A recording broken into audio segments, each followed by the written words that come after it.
প্রিয় বন্ধুরা, সবাইকে জানাই নমস্কার। আজকে আমরা আলোচনা করব কবিগুরু রবীন্দ্রনাথ ঠাকুরের লেখা একটি খুবই সুন্দর ও জনপ্রিয় কবিতা এবার ফিরাও মোরে এর কিছুগুলি খুবই ইম্পর্ট্যান্ট কোশ্চেন অ্যান্সার নিয়ে। এই সব প্রশ্ন উত্তরগুলি কিন্তু তোমরা সবাই মনে রাখবে। এখন আর বেশি দেরি না করে সোজাসুজি প্রশ্নে আসা যাক।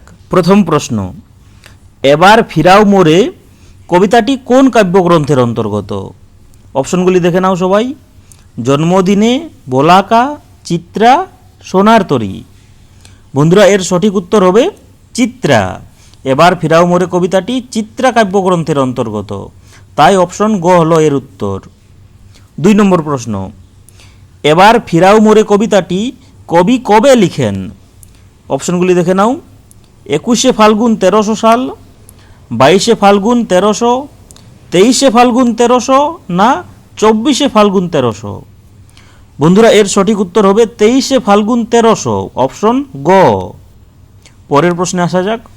3 নম্বর প্রশ্ন, চিত্রা কাব্যগ্রন্থটি কবি কবে লিখেছিলেন? ধ্যান দিবে সবাই, কিন্তু এখানে কাব্যগ্রন্থটির কথা বলা হয়েছে। অপশনগুলি দেখে নাও। 1892, 1893, 1894 না 1896? বন্ধুরা, এর সঠিক উত্তর হবে অপশন ঘ 1896, অপশন ঘ 1896। 4 নম্বর প্রশ্ন, এবার ফিরাও মোরে কবিতাটিতে মোরে বলতে কাকে বোঝানো হয়েছে?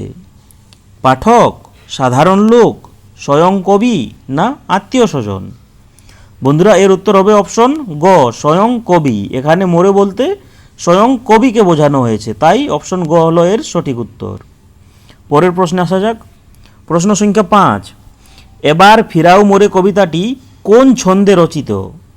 পয়ার, অক্ষরবৃত্ত, মুক্তক না ত্রিপদী? বন্ধুরা, এর সঠিক উত্তর হবে অপশন খ অক্ষরবৃত্ত। এবার ফিরাও মোরে কবিতাটি অক্ষরবৃত্ত ছন্দে রচিত। 6 নম্বর প্রশ্ন, এবার ফিরাও মোরে কবিতাটি কবি কোনখানে লিখেছিলেন? শান্তিনিকেতনে, জোড়াসাঁকো না রামপুর বোয়ালিয়া না শ্রীনগর? এর উত্তর হবে বন্ধুরা অপশন গ রামপুর বোয়ালিয়া। রামপুর বোয়ালিয়াতে তিনি এই কবিতাটি লিখেছিলেন। পরের প্রশ্নে আসা যাক।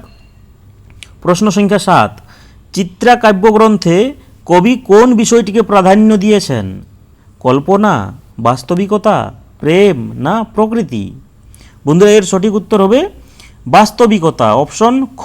তিনি বাস্তবিকতাকে এখানে প্রাধান্য দিয়েছেন। 8 নম্বর প্রশ্ন, এবার ফিরাও মোরে কবিতাটি কবি কোন বন্ধুর বাড়িতে বসে লিখেছিলেন? সত্যেন্দ্রনাথ দত্ত, সত্যেন্দ্রনাথ ঠাকুর, লোকেন পালিত না কাঙালিচরণ? বন্ধুরা, এর উত্তর হবে অপশন গ লোকেন পালিত। তিনি এই কবিতাটি বন্ধু লোকেন পালিতের বাড়িতে বসে লিখেছিলেন। পরের প্রশ্নে আসা যাক। 9 নম্বর প্রশ্ন, কবির বাস্তবিকতার প্রতি আকৃষ্ট হওয়ার মূল কারণ কি? কাশ্মীর ভ্রমণ, বিশ্ব ভ্রমণ, পারিবারিক জীবন না জমিদারি পরিদর্শন? বন্ধুরা, এর উত্তর হবে অপশন ঘ জমিদারি পরিদর্শন। তিনি জমিদারি পরিদর্শন করতে গিয়ে বাস্তবিকতার প্রতি আকৃষ্ট হন। পরের প্রশ্ন, প্রশ্ন সংখ্যা 10, কবি রবীন্দ্রনাথ ঠাকুর কাদের দেখে মর্মাহত হয়েছেন? সমকালীন কবি, পাঠক, সম্ভ্রান্ত লোক না সাধারণ খেটে খাওয়া মানুষ? বন্ধুরা, এর উত্তর হবে অপশন ঘ সাধারণ খেটে খাওয়া মানুষ। তিনি সাধারণ খেটে খাওয়া মানুষদের দেখে মর্মাহত হয়েছেন। পরের প্রশ্নে আসা যাক। প্রশ্ন সংখ্যা 11, সারাদিন বাজাইলি বাঁশি এখানে কবি বাঁশি বলতে কি বুঝিয়েছেন? কাঠের বাঁশি না গীত সঙ্গীত অনুশীলন না সাধারণ মানুষের দুঃখ দুর্দশা না কাব্য কবিতা চর্চার ক্ষেত্রে কল্পনা ও অলিক জগতের কথা? বন্ধুরা, এর সঠিক উত্তর হবে অপশন ঘ কাব্য কবিতা চর্চার ক্ষেত্রে কল্পনা ও অলিক জগতের কথা। সারাদিন বাজাইলি বাঁশি বলতে কবি এই তথ্যটিকেই এখানে বুঝাতে চেয়েছেন। 12 নম্বর প্রশ্ন, আগুন লেগেছে কোথা বলতে কবি কি বুঝিয়েছেন? কারো বাড়িতে আগুন লেগেছে, কল্পনা ও বিলাসিতা, সাহিত্যের দুর্দশা না সাধারণ মানুষের দুঃখ দুর্দশা? বন্ধুরা, এর সঠিক উত্তর হবে অপশন ঘ সাধারণ মানুষের দুঃখ দুর্দশা। এই আগুন লেগেছে কথা বলতে কবি সাধারণ মানুষের দুঃখ দুর্দশাকে বুঝিয়েছেন। পরের প্রশ্নে আসা যাক। প্রশ্ন সংখ্যা 13। কবি বাস্তব সংসারের সাধারণ মানুষদের নিয়ে কাব্য কবিতার চর্চার উপকরণ হিসেবে যে বস্তুটিকে প্রতিকায়িত করেছেন সেটি হলো বাঁশি, আগুন, শঙ্খ না ধ্রুবতারা। বন্ধুরা, এর উত্তর হবে অপশন গ, শঙ্খ। তিনি শঙ্খটিকে বাস্তব সংসারের সাধারণ মানুষদের নিয়ে কাব্য কবিতার চর্চার উপকরণ হিসেবে প্রতিকায়িত করেছেন। পরের প্রশ্নে আসা যাক। বাঁশি শব্দটিকে কবি কিসের প্রতিরূপ হিসেবে ব্যবহার করেছেন? দুঃখ, সুখ, কল্পনা না ক্রোধ? এর উত্তর হবে বন্ধুরা অপশন গ, কল্পনা। তিনি বাঁশি বলতে এখানে কল্পনাকে বুঝিয়েছেন, তাই এর সঠিক উত্তর হলো গ। পরের প্রশ্নে আসা যাক। 15 নম্বর প্রশ্ন। অক্ষমের বক্ষ হতে রক্ত শোষি করিতেছে পান লক্ষ্য মুখ দিয়া, কার কথা বলা হয়েছে এখানে? অদৃষ্ট, অপমান, ক্রন্দন না কষ্ট? বন্ধুরা, এর সঠিক উত্তর হবে অপশন খ, অপমান। কবিতাটিতে এরূপ বর্ণনা রয়েছে, স্ফীতকায় অপমান অক্ষমের বক্ষ হতে রক্ত শোষি করিতেছে পান লক্ষ্য মুখ দিয়া। পরের প্রশ্নে আসা যাক। 16 নম্বর প্রশ্ন। সাধারণ মানুষের অবস্থার জন্য কি শব্দাবলী ব্যবহার করা হয়েছে? নতশির, মুখ, ম্লান না সব ঠিক? বন্ধুরা, এর উত্তর হবে অপশন ঘ, সব ঠিক। সাধারণ মানুষের অবস্থার জন্য এই সব শব্দাবলীগুলি ব্যবহার করা হয়েছে। 17 নম্বর প্রশ্ন। এই সব মূঢ় ম্লান মুখ মুখে দিতে হবে ভাষা, কার কথা বলা হয়েছে? অত্যাচারী, শোষিত পীড়িত লোক, অকর্মণ্য লোক না শ্রমিক? বন্ধুরা, এর উত্তর হবে অপশন খ, শোষিত পীড়িত লোক। এই সব মূঢ় মেলানো মুখ মুখে দিতে হবে ভাষা বলতে এখানে শোষিত পীড়িত লোকের কথা বলা হয়েছে, তাদেরই কথা তুলে ধরার কথা এখানে কবি বলেছেন। পরের প্রশ্নে আসা যাক। 18 নম্বর প্রশ্ন। অত্যাচারীদেরকে কবি কিসের মতো বলেছেন? শেয়াল, বিড়াল, কুকুর না পথকুক্কুর? এর উত্তর হবে বন্ধুরা অপশন ঘ, পথকুক্কুর। অত্যাচারীদেরকে তিনি পথকুক্কুরের মতো বলেছেন। পরের প্রশ্নে আসা যাক। 19 নম্বর প্রশ্ন। দেবতা কার প্রতি বিমুখ? শোষিত পীড়িত লোক, দরিদ্র, সাধারণ লোক না অত্যাচারী? বন্ধুরা, এর সঠিক উত্তর হবে অত্যাচারী, অপশন ঘ। অত্যাচারীদের প্রতি দেবতা বিমুখ, কেহ নাহি সহায় তার। 20 নম্বর প্রশ্ন। ক্ষুদ্র বদ্ধ অন্ধকারে কারা দিন কাটাচ্ছেন? অত্যাচারী, মধ্যমবর্গ, কবি স্বয়ং না দরিদ্র মানুষ? এর সঠিক উত্তর হবে বন্ধুরা অপশন ঘ, দরিদ্র মানুষ। দরিদ্র মানুষগুলি ক্ষুদ্র বদ্ধ অন্ধকারে দিন কাটাচ্ছে। পরের প্রশ্নে আসা যাক। 21 নম্বর প্রশ্ন। কবি কোথায় ফিরে যেতে চেয়েছেন? নিজ গৃহে, বিশ্ব ভ্রমণে, কল্পনার জগতে না বাস্তবিকতার জগতে? এর উত্তর কী হবে বন্ধুরা, সবাই বলো। এর উত্তর হবে বন্ধুরা অপশন ঘ, বাস্তবিকতার জগতে।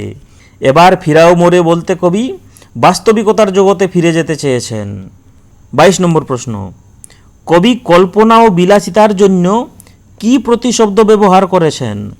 ক্রীড়াময়ী, উর্বশী, জীবন দেবতা না রঙ্গময়ী?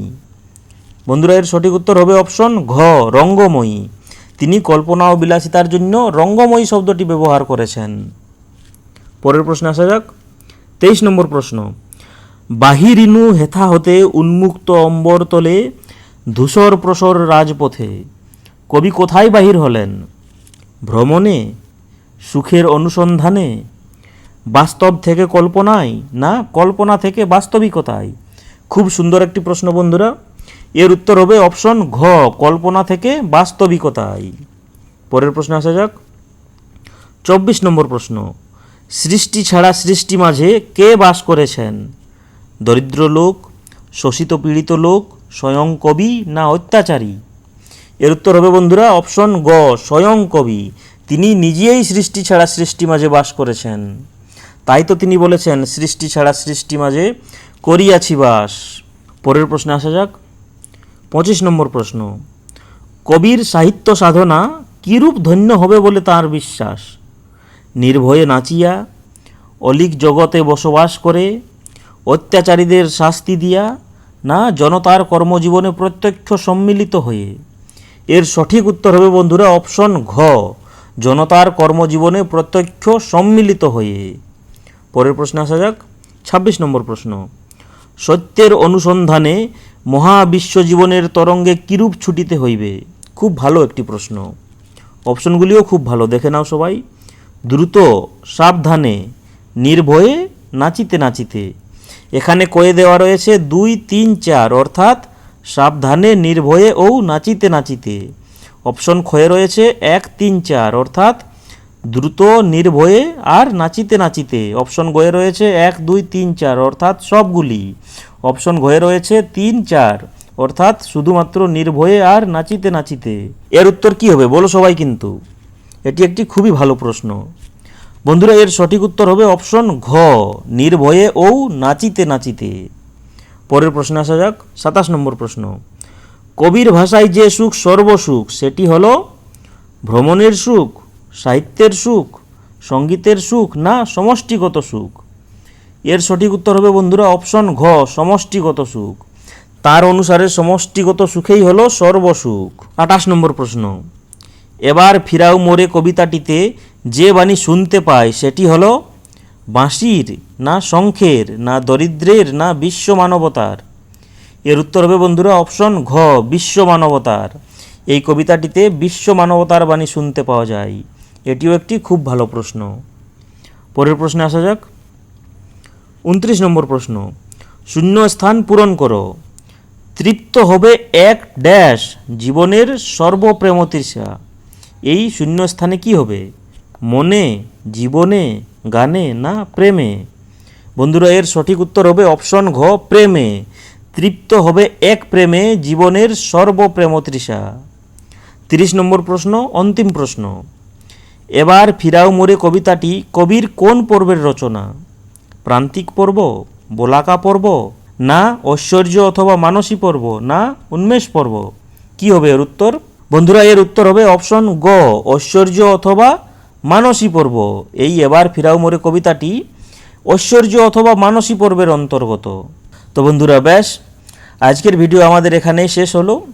আশা করি এই প্রশ্ন উত্তরগুলি তোমাদের ভালো লেগেছে। যদি ভিডিওটি ভালো লেগে থাকে তাহলে অবশ্যই লাইক করো, কমেন্ট করো, বন্ধুদের সাথে শেয়ার করো। তাছাড়া নিজের অন্য কোনো প্রশ্ন বা মতামত থাকলেও অবশ্যই কমেন্ট করে জানিও। দেখা হবে আবার পরের ভিডিওটিতে। ধন্যবাদ।